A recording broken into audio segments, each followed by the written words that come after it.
In the 13th century, a man built machines. But they weren't just made to work, they were made to dream. Some danced like robots, some told time. He made water write words, not with pencils, but with gears, weights, and brilliance. His name? Al-Jazari. Today, we still learn from his sketches. But the real question is, did we ever truly understand him? In this video, we'll dive into Al-Jazari's life, his inventions, and the legacy he left behind. But we won't just ask what he made, we'll ask why. If you're ready, let's begin. But first, don't forget to like the video, subscribe to our channel, and share your thoughts in the comments. Now, let the journey begin. His name isn't often mentioned in history books, but his work is still taught in engineering schools today. He brought art into mechanics, he shaped water, he gave time a soul. Al-Jazari wasn't just an inventor, he was a master of ideas from beyond his time. Now, let's meet him in his own world. Al-Jazari. Full name: Badi al-Zaman Abu al-Iz Ismail ibn al-Razaz al-Jazari. Chief engineer of the Artukid Palace in the late 12th century. Born near Hasankeyf in present-day Turkey. But his ideas were not bound by time or borders, because he didn't belong to a single era. He built an age called imagination. Al-Jazari was more than just an engineer. He was a visionary who thought beyond his time. He didn't see technology as just a tool. To him, every mechanical part carried meaning. He sought harmony between man and machine. His inspiration came from nature and sacred texts, and each design was like a silent prayer. What made him special wasn't just what he created, it was how he thought. He lived with a machine in his mind before building it. What sound would it make? How fast would it move? Where would it stop? He imagined it first, then brought it to life with his hands. To him, engineering was worship, because creating was a divine act. His greatest strength was observation. He found inspiration in a drop of water or the flight of a bird. Nature was his laboratory. He didn't copy machines. He mimicked nature, because he believed, if the universe works perfectly, man's duty is to observe and understand. He saw machines as reflections of the natural world. The land he lived in was a rare blend of science and art. Under the Artukid dynasty, thought had no chains. His inventions were supported and his sketches preserved through generations.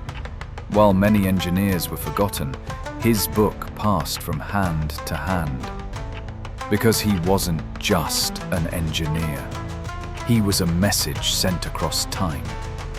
Most people have heard of Leonardo da Vinci, but Al-Jazari lived 300 years before him. With the same passion, the same detail, he drew machines. But no one called him a genius. Maybe the world wasn't ready to understand him, but now, it's time to turn the clock in his favor. Al-Jazari's mind wasn't a lab. It was a workshop. Not filled with formulas, but with dreams. To him, engineering was an art where math met music, geometry met beauty. The rhythm of turning gears was like a melody. Because Al-Jazari didn't just calculate, he felt. He built the machine first, in his soul. He solved problems not with numbers, but with stories. Before drawing a mechanism, he asked, why does it exist? Not what does it do, but what does it make you feel? His machines mesmerized, because they weren't just functional, they were beautiful. For Al-Jazari, every invention told a story. And in that story, science and art walked hand in hand. Al-Jazari united rational thought from the West with intuition from the East. One side logic, the other inspiration. He saw a prayer in gears, balance in weights, and harmony in machines. To him, the universe was a pattern, and within that pattern lived both intellect and beauty. His inventions didn't just work, they made you wonder. In the Islamic world, knowledge was a sacred journey, and Al-Jazari was one of its most elegant travelers. He built not to use, but to think. If machines could speak, his would whisper like poetry. Because everything that left his hands first passed through the filter of his soul. Each invention was a silent prayer in motion. Al-Jazari's machines didn't just solve problems, they asked questions. How is this even possible? Because he chased the extraordinary, not the ordinary. Each sketch carried a hidden wisdom. He thought not only mechanically, but metaphysically. Every device built with the care of a prayer and the depth of a poem. That's why they're still admired today. Today, technology races toward function, but Al-Jazari added meaning to it. His machines didn't just operate, they spoke. They told you something. A message, a reminder. Beauty exists not just in nature, but in the mind. And making that beauty visible was perhaps Al-Jazari's greatest invention. A peacock, fully mechanical. Water flows from its beak, its tail opens with sound. It's not a legend, it's one of Al-Jazari's automatic washing machines. In the 13th century, he built devices that moved water, told time, and left people in awe. He wasn't just an engineer, he was a magician who breathed life into machines. His machines were the ancestors of modern robots, but he built them without electricity. They worked with weights, water, and balance, and many could move, perform, even interact. Al-Jazari wrote the concept of automation centuries before it had a name, and he did it without ever sacrificing beauty. Washing devices, water clocks, musical automata. Each invention had a unique system, but all shared one thing: movement. Mechanics flowed like a silent dance. People didn't just ask what they did, they marveled at how beautifully they worked. Because Al-Jazari's machines weren't flashy, they were elegant. His water machines weren't just for transport, they were for art. A water clock shaped like an elephant used moving figurines to show the time. As minutes passed, the figures came to life. Each hour was like theater. Al-Jazari didn't just measure time, he made it beautiful. Time didn't pass in minutes, it passed in wonder. He designed not just useful tools, but delightful ones. At royal gatherings, an automaton would rise and serve drinks. Sometimes it played music, sometimes it made people laugh. His machines weren't made just to work, they were made to connect with people. They spoke a language of joy, rhythm, and invention. Today we call it automation, but Al-Jazari built its purest form. He didn't write code, but he created systems. He didn't program, he designed logic. And above all, he studied nature first. How does water flow? Where does weight fall? The answers were hidden in Al-Jazari's machines. Al-Jazari didn't just measure time, he made it visible. He didn't display it with numbers, but with figures, sounds, and stories. He wasn't a timekeeper, he was a storyteller of time. Each of his clocks unfolded like a tale, functioned like a play. Minutes didn't just pass in his machines, emotions did. The elephant clock, perhaps his greatest masterpiece, a fusion of many cultures, symbols from India to China, from ancient Greece to Islam. And within this giant body, time flowed as figures moved in perfect harmony. Al-Jazari created not just engineering, but cultural symphony, a timepiece, that united the world. His water clocks worked in silence, no ticking sounds, no dials, but they told time. Inside, weights, pulleys, and spouts moved like a symphony. As time passed, figures rotated, and each moment revealed a new image. Time became something to see, not just something to count. His machines didn't just measure time, they gave it meaning. Prayer times, lunar phases, seasonal shifts, all were built into his mechanisms. They weren't timelines, they were life cycles. His calendar devices didn't show numbers, they told rhythm. Time wasn't linear, it was circular, sacred. To Al-Jazari, measuring time wasn't just technical, it was spiritual. Every second was part of the universe's perfect order. His machines didn't just show the hour, they invited you to respect time. To him, time was a journey, and each clock was a new gate to step through. Today we check time on digital screens, but Al-Jazari made time alive. A single drop of water marked the flow of existence, and with every drop, something shifted inside us. Because his clocks didn't just speak to the mind, they spoke to the heart. They didn't measure minutes, they measured meaning. Today, we call them robots, but for Al-Jazari, they were already real. He built machines that behaved without knowing a single line of code. Some moved after a set time, others reacted when triggered. They were made by human hands, but felt almost alive. This was the prologue of an era. Al-Jazari had started the story of automation. Imagine a music band, but every player is a machine. Al-Jazari's mechanical musicians played different instruments in rhythm and sequence. It wasn't just for fun. It was the first step of algorithmic thinking. Each action was programmed in order. In a way, he was coding with music. His machines didn't just repeat tasks. Some reacted to conditions. When one pitcher emptied, another would appear automatically. That conditional logic was the ancestor of today's if-else structure. Al-Jazari didn't just make machines function, he gave them response. That was the seed of robotic thought.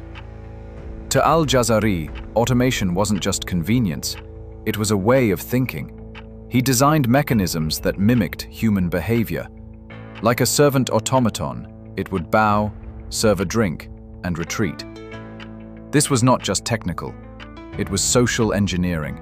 The machine wasn't just a tool anymore, it was something that could interact. Today, we talk about artificial intelligence, but Al-Jazari defined intelligence through behavior. His machines didn't think, but they moved with foresight. Every action was designed in advance. It was like a mechanical consciousness, and he built it 8 centuries ago with nothing but his hands.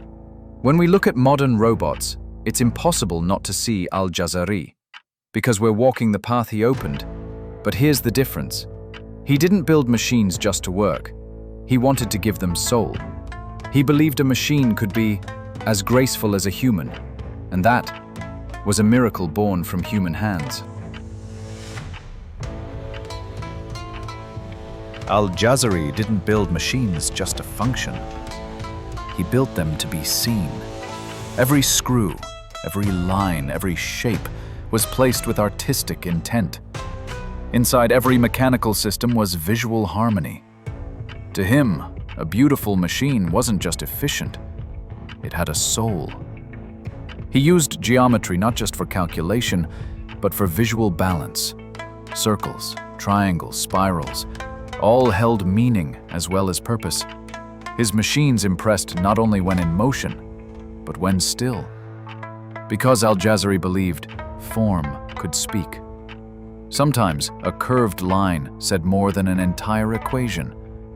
In his devices, decoration wasn't an afterthought. It was part of the design. Some automata were painted like miniatures, others adorned with calligraphy. There was no boundary between technical drawing and art. In his creations, the engineer and the artist were one and the same. The same hand held both ruler and brush. To Al-Jazari, beauty wasn't just aesthetic, it was harmony. In his machines, sound, color, and movement blended as one. They weren't just watched, they were felt. A viewer didn't just see it, they experienced it. Because this was more than engineering, it was a moment. His works weren't built for galleries, but each deserved to be there. He combined the precision of craft with the emotion of art. The grace of a turning gear could end in the smile of a figure. Al-Jazari's machines whispered a quiet message: what is beautiful is meaningful. Today, technology is minimalist, but Al-Jazari's machines were magnificent. He married function with elegance. He invited watchers to think and thinkers to feel. His machines didn't just say something, they evoked something. And that feeling has never faded. Even today, we look at a machine and still feel awe because of him.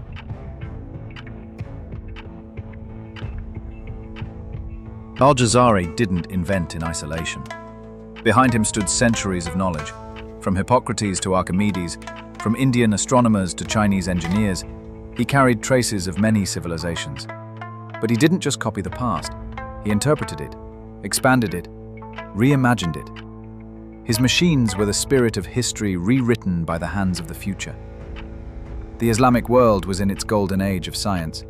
Biruni, Avicenna, Ibn al-Haytham, Al-Jazari stood among that light. Experiment, observation, and reason were his guiding principles. But most importantly, his curiosity never dimmed. And that curiosity led him to speak in the language of motion. His greatest inspiration wasn't just books, it was nature. How does water flow? How does a bird turn mid-air? Each observation became a design. His lab wasn't a palace or a library, it was the universe itself. And in that universe, everything had a purpose. He honored the past, but never drowned in it. He shaped ancient knowledge into new forms. Each sketch spoke to the future in the voice of the past. His machines weren't just technical, they were bridges between times, cultures, and ideas. And the name of that bridge, still remembered with respect today, Al-Jazari. Al-Jazari's machines weren't just relics of the past, they were foundations for the future. Gear systems, automated controls, pressure and balance. You translated these into mechanical language centuries ahead of time. He didn't just define an era, he shaped them all. And even now, we still study the lines he drew. Leonardo da Vinci, a name known to all. But Al-Jazari lived 300 years earlier. Both drew machines, both fused imagination with science. But one became a symbol of the Renaissance, while the other faded into forgotten pages. Perhaps time doesn't remember every genius equally, but their footprints can't be erased. Al-Jazari's work isn't just medieval history, it's a blueprint for modern minds. The logic behind algorithms and coding already existed in his devices. What we do today with circuits, he did with strings and weights. That's why his diagrams still echo in today's engineering labs. Maybe Al-Jazari was forgotten, but his ideas live on. From robotics to automation, from timekeeping to water systems, his fingerprints remain. Sometimes the hands history forgets are the ones that built the present. Al-Jazari was not just a mind of the past, but a builder of the future. And only now are we catching up to his time. Al-Jazari didn't just build machines, he built a mindset. How to approach a problem, how to turn imagination into reality. That's what he taught. Today, a student, an engineer, an artist can look into his book and find not complexity, but clarity. And his voice still echoes. Imagine, design, build. We talk about AI, algorithms, and automation today, but Al-Jazari shaped those ideas with his hands. Strings instead of code, water instead of circuits. But the thought was the same. Don't just ask, how does it work? Ask, how does it think? That's why he's still relevant, because he shaped minds, not just machines. Al-Jazari reminds us, invention begins with knowledge, but grows with curiosity. A machine can be made to work, but it can also be made to feel. His inventions brought joy, sparked wonder, and made people think. Today, everyone working in tech still owes him this, to express ideas with grace. A great idea always finds its way. So did his. Even today, when a gear turns, a code runs, or a design comes to life, you'll see his fingerprints. And those marks whisper, use your mind, but don't forget your imagination. That's why Al-Jazari still walks beside us, even now. Some still question it. Could these machines really exist in the 13th century? Robots, water clocks, automated systems. Too advanced? Or are we just too late? His sketches are real, but were all of them ever built? That part remains a quiet space in history. Historians are divided. Some praise his brilliance. Others say his writings were exaggerated. But one thing is clear. No one left behind blueprints as detailed or imaginative as his. Whether they were built or not, Al-Jazari succeeded in something greater. He made the impossible feel possible. Today, engineers are trying to rebuild his machines, and often, they work. Al-Jazari didn't just dream, he calculated. Maybe he didn't construct every invention, but he showed they could be built. And sometimes, that's more powerful than building itself. Real, myth, maybe both. But one thing is certain. Al-Jazari left behind more than inventions. He left behind a way of thinking. Machines may forget, but minds remember. And in his drawings, we found pieces of ourselves. Because sometimes, one man doesn't just build machines. He redraws the boundaries of humanity. Al-Jazari showed us something timeless. An idea, even hand-drawn, can outlive centuries. He gave shape to water, a soul to time, and direction to imagination. Now, it's our turn, because there are still questions to ask, machines to build, dreams to sketch. Remember, when the mind stops, time stops. So stay with us. More ideas are waiting.